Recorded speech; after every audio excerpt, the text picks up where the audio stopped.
Welcome back, STEMers. Okay, so now we're going to start working ourselves into using quadratics for statistical analysis. So one of the things we have to get good at is looking at a data set and kind of being able to tell whether it fits a linear or quadratic model. So for questions 9, 10, and 11, I want to quickly show you what that would look like. So first of all, let's just point out that a linear equation, the parent is y equals x, and the parent for a quadratic is x squared. We'll come back to that in a little bit. So if you want to look at this data set and know whether it's linear, quadratic, or whatever, here's how you can do it. You just figure out how far apart these numbers are. So for example, 424 minus 416, those numbers are 8 apart. I'm going to keep doing this with all of them. You're going to do the same right now. All right, so I'm just going to use my calculator. 416 minus 376. Those numbers are 40 apart. 376 minus 304. 72 apart. 304 minus 200. Oh, that's 104 apart. And 200 minus 64. 136 apart. All right. So nothing super interesting there. I am going to do it actually again. And now I'm going to figure out how far apart are 8 and 40. So 8 minus 40 is negative 32. 40 minus 70, that's also minus 32. Wow, these are all you have to do is subtract, they're 32 apart. Cool. All right, so when I figured out how far apart these were the first time, they were not the same numbers. But when I did it a second time, I got their difference. Difference is a fancy way of saying subtracting. When I subtracted them a second time, I got them to be the same number.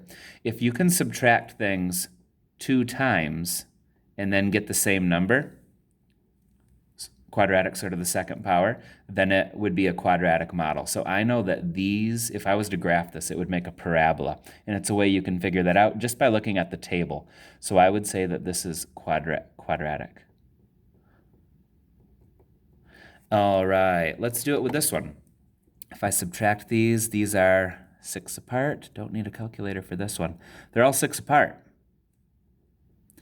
And I got it on the first try. So the difference of these is there's 6. You're going down by 6 each time.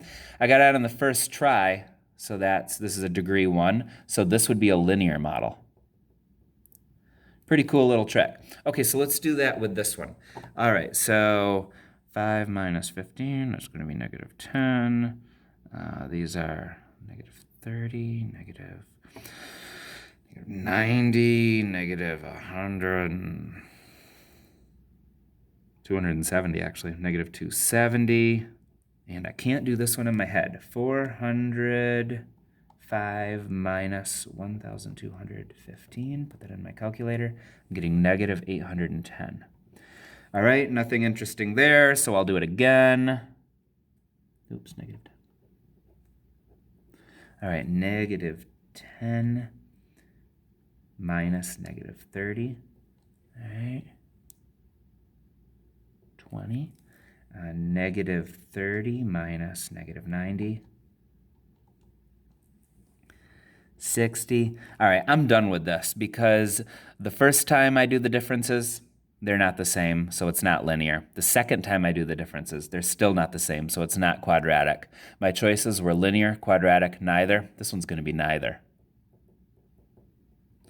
All right, so that is how you could, on like an SAT, you could look at a data set and quickly know whether the data set would be better off linear or quadratic, or in this case, neither. So yay us. Now we're going to go to number 12, and we're going to do what I think is probably the more interesting part of this lesson, which is, looking at an actual real life data set and using it to make predictions, which is what we did at the end of Unit 1. So here we go. Use your graphing calculator to create a scatter plot. So we are doing statistical analysis. So let's start by getting our graphing calculator out, and let's turn it on. And when we do statistical analysis, remember we want our plot on. So if your plot is not on, turn that on. right, so I'm going to quit out of that. So good, my plot's on. Also, I think it'd be good for us all to make sure we have our diagnostics on. So let's go to second catalog, just the way we did in Unit 1. Nothing new here. Diagnostics on. Enter. Good. Now we're ready to do statistical analysis. So we need to go to our stat, edit a list, and then we can put all of these data points in here the way you already know how to do. I've already put them in. So if you want, you might pause the video for a moment and then keep it going when you've got them in. But I'm going to keep on going. So I've got the data in here, and it says to create a scatter plot. So I'm going to go to Zoom 9. I want to see the scatter plot. Okay, so is this better off as a linear or a quadratic model? So what I see is the data starts here, it starts going down, and then starts going up again. It kind of looks like a parabola.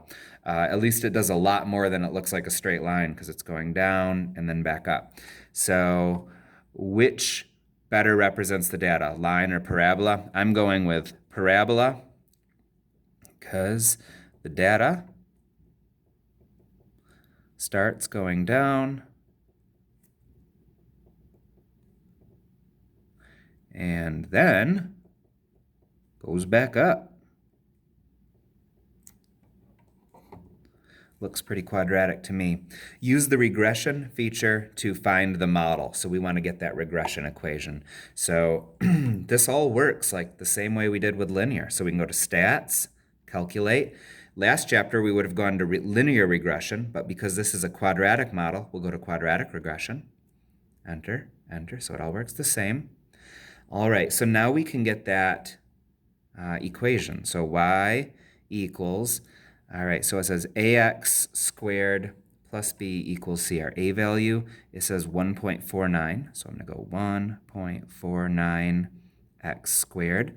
It says our b value is 0.507. Let's call that 0.51.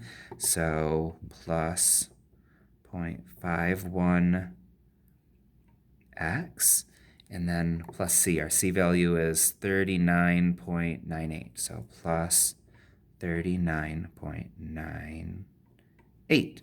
All right, so that is the prediction model we would use. Use that model in Part B to predict a budget for the university. When do we think that this university will have a budget of $500 million? So, okay, we'll do it. We found last chapter that instead of using this, we can just import this into the y equals. So we start by going to y equals, and let's refresh on importing. So we go to vars, again, nothing new here, down to statistics, over to equation, because we want to import that equation. We want to import the regression equation into here. And now if we go back to our graph, we've got that on there, and we can use that to help make predictions. Now, we want to know when the budget will be about 500 million. So we want to know when the y value is 500. So we know a y value. Y value is 500, and we want to figure out what will the x value be at that time. So how many years will it take? All right, so here's my strategy for that. First of all, I'm going to go to my window. We're going to need our y value to go up to at least 500 if we want to figure that out. So I'm going to go to my window, my y max. I'm going to want that to go above 500. I'm going to make it go to 600. And I'm going to graph it again.